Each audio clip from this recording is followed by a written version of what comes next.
بسم اللہ الرحمن الرحیم۔ جیسا کہ آپ حضرات کو علم ہے کہ جزیرہ عرب جو ہے یہ صحراؤں پر مشتمل ایک جزیرہ تھا، خشک پہاڑی کا سلسلہ تھا، تو یہاں پر کوئی زراعت وغیرہ اس طرح کا کوئی تو تھا نہیں سسٹم۔ مکہ مکرمہ کے لوگ تاجر تھے، تاجر پیشہ تھے۔ پہلے بھی ہم اس حوالے سے عرض کر چکے ہیں کہ مشرق بعید سے جو ہے وہ درآمد کی ہوئی چیزیں، مثلا گرم مسالہ، اس طرح کے اور جو مصنوعات ہوتی تھی نا، یہ کشتیوں کے ذریعے سے یمن کی بندرگاہ میں پہنچتی تھی۔ پھر یہاں سے مکہ مکرمہ کے لوگ یہ مصنوعات جو ہیں وہاں سے خرید کر یہ پھر لے جاتے تھے بحیرہ روم کے بندرگاہ شام، وہاں پر یہ چیزیں بیچتے تھے۔ پھر شام میں جو مغرب کی مصنوعات ہوتی تھی وہاں سے وہ خرید کر پھر وہ واپس جو ہے لاتے تھے یمن کی بندرگاہ میں۔ اور اس حوالے سے ہم نے عرض کیا کہ 2 سفر وہ کیا کرتے تھے سورہ قریش میں، جس کا ذکر ہے لإیلاف قریش ایلافہم رحلۃ الشتاء والصیف۔ تو ماشاءاللہ تجارت ان کی اچھی چلتی تھی، تو جو ان کے پاس سرمایہ ہوتا تھا وہ تو اس طرح کی تجارت کرتے تھے، اور جن کے پاس سرمایہ نہیں ہوتا تھا تو وہ جو ہے نا وہ اونٹوں پر سامان وغیرہ لاد کر اس کی اجرت لیتے تھے، اونٹ کے کرایہ وغیرہ، اس طرح ان کا کاروبار جو ہے وہ چلتا تھا۔ باقی کچھ غریب بھی تھے جو بکری وغیرہ چراتے تھے، ایسا بھی ہوتا تھا۔ تو جیسے میں نے آپ سے عرض کیا کہ مکہ مکرمہ کے لوگ اچھے تھے تجارت کے حوالے سے، اور کچھ کے نام تو ماشاءاللہ سر فہرست ہیں۔ ان ناموں میں جو سب سے سر فہرست ہمیں نام ملتا ہے وہ ہے حضرت خدیجہ رضی اللہ عنہ۔ یہ اس وقت بہت بڑی تاجرہ تھی، بڑا نام تھا ان کا، خدیجہ بنت خویلد رضی اللہ تعالیٰ۔ بعض حضرات نے اس کا تلفظ خدیجہ بھی کیا ہے، لیکن خدیجہ زیادہ مشہور ہے۔ تو خدیجہ رضی اللہ عنہ جو ہے جب قافلہ جاتا ہوتا شام کی طرف تو یہ بھی اپنا مال بھیجتی ادھر، اور ساتھ بندے بھی جاتے، اور جتنے مطلب قافلے میں اونٹ ہوتے تھے نا، تو ان سب کے برابر، پوری قافلے کے برابر صرف حضرت خدیجہ رضی اللہ عنہ کے اکیلے اونٹ ہوتے تھے۔ اتنی زیادہ ماشاءاللہ ان کی ماشاءاللہ تجارت تھی۔ تو وہ لوگ یہاں سے جا کر ان کا مال لے جاتے، وہاں پر بیچتے تھے شام میں۔ 2 طرح کی تجارت وہ کرتی تھی۔ ایک تو یہ ہے کہ کسی کو لوگوں کو مال دیا، ان کو اجیر بنایا، مزدور بنایا، بس ان کا کام صرف اتنا ہوتا تھا کہ سامان لے جاؤ، یہ مصنوعات لے جاؤ، وہاں پر بیچ کے تو پیسے لے آؤ، پروفٹ جو ہو جائے وہ لے آؤ، اور جو تمہاری اجرت ہے، جو تم نے مشقت کی ہے، وہ تمہیں مل جائے گی۔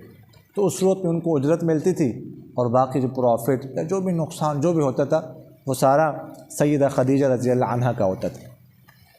دوسری صورت یہ تھی کہ خدیجہ رضی اللہ عنہ مزاربت پر کام کرتی تھی۔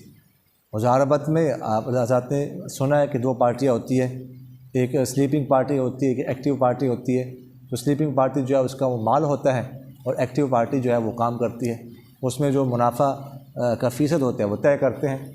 تو یہ اس طرح بھی ہوتا تھا کہ منافع مثلاً طے ہو گیا 50-50 یا 60-40 یا 70-30، اس طرح طے ہو گیا، اس کے بعد ملنا ہے۔ تو اس صورت میں ایسا ہوتا تھا کہ اگر تو منافع آیا تو جتنا طے ہوا اتنا تقسیم ہو گیا، اور اگر منافع نہ آیا، نقصان ہو گیا، تو جس کی محنت ہے اس کی محنت کی اس کو مزدوری نہیں ملے گی، اور باقی سارا نقصان جو ہے وہ جس کا کیپٹل ہے، رأس المال ہے، اسی کا ہوگا۔ تو اس طرح یہ 2 طرح جو ہے نا وہ ہوتا تھا۔ اب اس دفعہ جو ہے نا جب آپ صلی اللہ علیہ وسلم کی عمر مبارک 25 سال تھی، تو اس طرح ایک قافلہ جانے لگا، تجارتی قافلہ شام کی طرف۔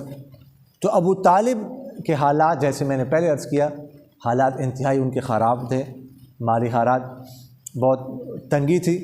تو ابو طالب نے آپ صلی اللہ علیہ وسلم سے کہا کہ قافلہ جا رہا ہے، تجارتی قافلہ، حضرت خدیجہ بھی اپنا مال بھیج رہی ہے، تو آپ جا کے حضرت خدیجہ سے بات کر لیں، آپ لے جائیں مال، آپ کر لیں کاروبار، اور حضرت خدیجہ آپ کے اخلاق سے، آپ کے اچھی صفات سے واقف ہیں، سارے قریش واقف تھے، تو ہو سکتا ہے کہ آپ کی اچھی ڈیل ہو جائے آپس میں۔ آپ کو اب اس میں ہمیں پروفٹ مل جائے، حالات آپ کے سامنے ہیں ہمارے، لیکن آپ صلی اللہ علیہ وسلم نے انکار کر دی۔ انہوں نے کہا میری غیرت گوارا نہیں کرتی کہ میں خود جا کے ان سے کہوں، لعلھا ترسل الی فی ذلک، میں نے کہا ہو سکتا ہے وہ مجھے خود ہی پیغام بھیج دے۔ ابو طالب نے کہا کہ دیکھیں پھر وقت گزر چکا ہوگا، تو ابھی جو ہے نا اگر آپ چلے جائیں، ویسے میرا دل نہیں کرتا کہ میں آپ کو بھیج دوں۔ ابو طالب نے کہا اس لیے کہ شام میں مجھے خطرہ ہے، وہاں پر یہودی ہیں، وہ آپ کو نقصان پہنچا سکتے ہیں، جیسے کہ 12 سال پہلے جب آپ صلی اللہ علیہ وسلم گئے تھے تو اس وقت جو بحیر راحب نے کہا تھا، لیکن بہرحال مجبوری ہے تو اس بنا پر میں آپ کو کہہ رہا ہوں۔ آپ صلی اللہ علیہ وسلم اس دفعہ خاموش ہو گئے، کوئی جواب نہیں دیا۔ تو خدیجہ رضی اللہ عنہا کو یہ جو چاچا اور بھتیجے کی گفتگو تھی اس کا علم ہو گیا، فوراً ہی خدیجہ رضی اللہ عنہ خود ہی آپ صلی اللہ علیہ وسلم کے پاس پیغام بھیجے۔ تو آپ صلی اللہ علیہ وسلم گئے ان کے پاس، تو ان سے خدیجہ نے انہوں نے خود پیشکش کی کہ اس طرح اگر آپ لے جائیں میرا مال اور میرے پاس ساتھ کاروبار کریں تو میں جتنا معاوضہ دوسروں کو دیتی ہوں اس کا ڈبل آپ کو دوں گی۔ تو آپ صلی اللہ علیہ وسلم نے کہا ٹھیک ہے۔ ابو طالب سے مشورہ کیا، ابو طالب بہت خوش ہو گئے کہ اسی کے تو ہم انتظار میں تھے، تو کہا ٹھیک ہے۔ قافلہ یہاں سے چل پڑا۔ 16 ذو الحجہ کو خدیجہ رضی اللہ عنہا نے اپنے غلام میسرہ کو ساتھ لگا دیا، اور ساتھ یہ ذرا غور سے سنیے گا، یہ بھی ساتھ کہا لا تعصی لہ امرا ولا تخالف لہ رأیا، میسرہ سے کہا اپنے غلام سے کہ آپ نے نہ حکم میں اور نہ رائے میں ان کی مخالفت کر لی۔ تو اس سے معلوم ہوا کہ میسرہ جو غلام ساتھ تھا وہ خدمت کے لیے تھا، وہ نگرانی کے لیے نہیں تھا۔ آپ صلی اللہ علیہ وسلم کی نگرانی نہیں کر رہا تھا، وہ خدمت کر رہا تھا، تو ساتھ کر دیا۔ یہاں سے جو ہے نا وہ قافلہ نکلا، بصرہ پہنچا۔ بصرہ پہنچا تو قافلے نے پڑاؤ ڈالا۔ اسی جگہ پر قریب جس جگہ پر آپ صلی اللہ علیہ وسلم نے 13 سال پہلے جو سفر کیا تھا، جہاں پہ پڑاؤ کیا تھا، اسی جگہ جہاں بحیرہ راہب سے ملاقات ہوئی تھی۔ اب 25 سال کی عمر ہے، 13 سال بعد اسی جگہ اسی قریب جو ہے نا اسٹے کیا۔ لیکن اس دفعہ بحیرہ راہب نہیں تھے۔ بحیرہ راہب کے بارے میں مزید ہمیں کوئی زیادہ تفصیل کا پتہ نہیں، ہو سکتا ہے انتقال کر گئے ہوں، ہو سکتا ہے ان کا تبادلہ ہو گیا ہو۔ اس دفعہ نستورہ راہب تھے۔ نستورہ راہب جو ہے وہاں سے نکل پڑے، آپ صلی اللہ علیہ وسلم سے ملاقات ہو گئی اور کہا، آپ صلی اللہ علیہ وسلم ایک درخت نیچے پڑاؤ کیا تھا، کہنے لگا وہ کہ اس درخت کے نیچے عیسیٰ علیہ السلام کے بعد کسی نے پیغمبر نے، بعض روایتوں میں پیغمبر کا لفظ آتا ہے، بعض میں آتا ہے کسی نے بھی اسٹے نہیں کیا، یہاں پر کسی نے آرام نہیں کیا۔ اب اگر کسی نے بھی یہاں پر کوئی بیٹھا ہی نہیں اس کے سائے میں، تو یہ بھی خوارق کی عادت میں سے، یہ بھی آپ صلی اللہ علیہ وسلم کا معجزہ یہ کہ اتنا عرصہ گزر چکا ہے، یعنی آپ صلی اللہ علیہ وسلم جو ہے حضرت عیسیٰ علیہ السلام کے بعد 569 یا 570 یا 571 سال، یعنی 570 سال بعد آئے ہیں۔ تو 570 سال وہ ہو گئے، 25 سال یہ ہو گئے، تو گویا کہ درمیان میں 595 سال کا عرصہ گزر چکا ہے، کوئی بیٹھا ہی نہیں ہے اس درخت کے نیچے۔ یہ نستورہ راہب نے کہا۔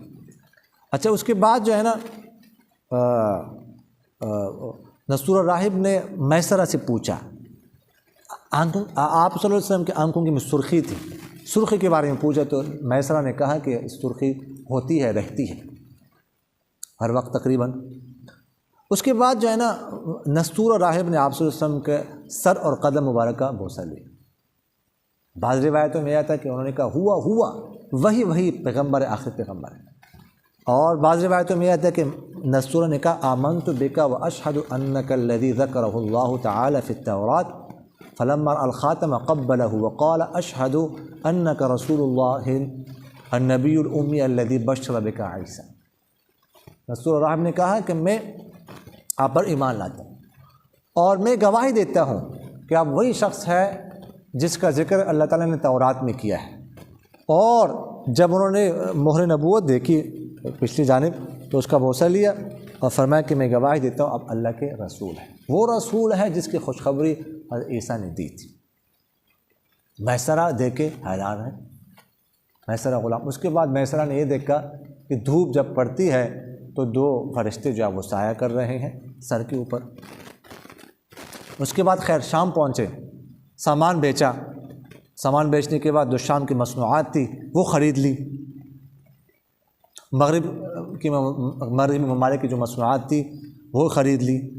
اس کے بعد باتوں باتوں میں نا کسی دکاندار سے یا کسی تاجر سے کچھ اختلاف ہو گیا آپ صلی اللہ علیہ وسلم کا، تو اس نے کہا لات اور عزیٰ کی قسم کھاؤ، ایسی بات ہے۔ تو آپ صلی اللہ علیہ وسلم نے فرمایا کبھی نہیں کھاؤں گا لات اور عزیٰ کی قسم، کبھی نہیں، یہ ہو نہیں سکتا میں لات اور عزیٰ کی قسم کھاؤں۔ تو فوراً وہ کہنے لگا القول قول، جب اس نے کہا نا، اس نے سنا نا کہ لات اور عزیٰ کی قسم نہیں کھانی، تو فوراً کہا کہ آپ کی بات ہی معتبر ہے، آپ جو کہہ رہے ہیں وہ ٹھیک ہے۔ اس کے بعد اچھا ایسا ہوا کہ جتنا پہلے پروفٹ ہوتا تھا نا حضرت خدیجہ رضی اللہ عنہ، اس دفعہ دگنا ہوا، ڈبل ہو گیا۔ اس کے بعد جب قافلہ واپس پہنچا مرز زہران، مکہ مکرمہ کے قریب ایک جگہ ہے، تو وہاں پر میسرہ سے آپ صلی اللہ علیہ وسلم نے فرمایا کہ جا کے حضرت خدیجہ کو بتاؤ کہ ہم آ گئے۔ تو خدیجہ خوشی میں چھت کے اوپر چڑھی اور اپنے سہیلیوں کے ساتھ بھی، سہیلیں بھی ان کے ساتھ تھی۔ وہ دیکھتی ہے خدیجہ کہ دھوپ ہے اور دو فرشتوں نے اوپر سایہ کیا ہوا ہے، اور اپنے سہیلیوں کو بھی دکھایا کہ آپ دیکھیں۔ اچھا اس پر بعض حضرات نے اعتراض کیا ہے کہ فرشتے کیسے نظر آئے، یہ کوئی ناممکن بات نہیں ہے۔ سیرت مصطفیٰ میں مولانا ادریس کندھری رحمہ اللہ نے تفصیل سے اس پر گفتگو کی ہے، وہ تفصیل ذکر کرنے کی ضرورت نہیں، وہ ایک علمی بحث ہے، لیکن کوئی ناممکن سی بات نہیں ہے، تو یہ ہو سکتا ہے، ممکن ہے۔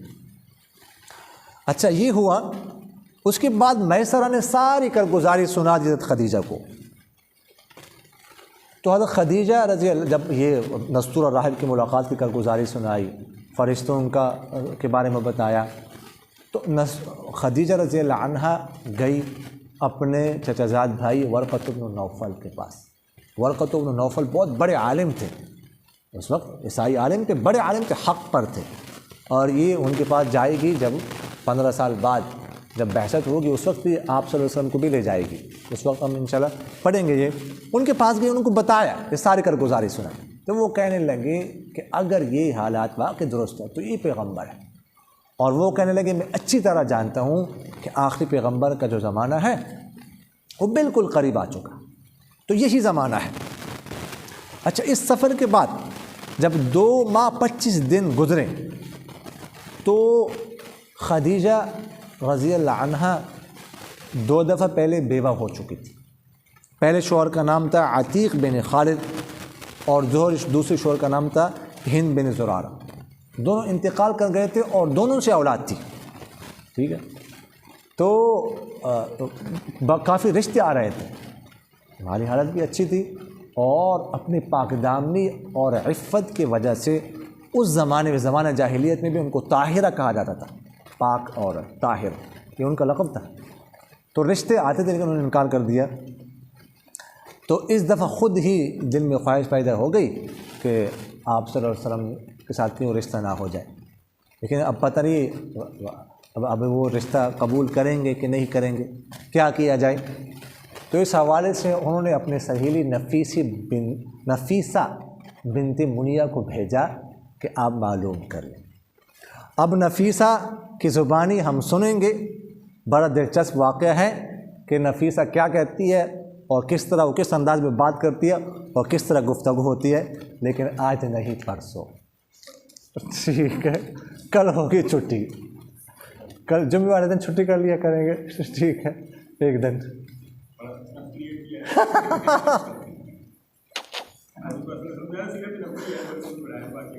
جی آمین۔ الحمدللہ رب العالمین والعاقبۃ للمتقین والصلاة والسلام علی خیر خلقہ محمد وعلی آلہ واصحابہ اجمعین۔ اللهم احسن عاقبتنا في الامور كلها واجرنا من خزي الدنيا وعذاب الاخره، توفنا مسلمين والحقنا بالصالحين۔ سبحان ربك رب العزة عما يصفون وسلام على المرسلين والحمد لله رب العالمين، آمين يا رب العالمين برحمتك يا رحمن۔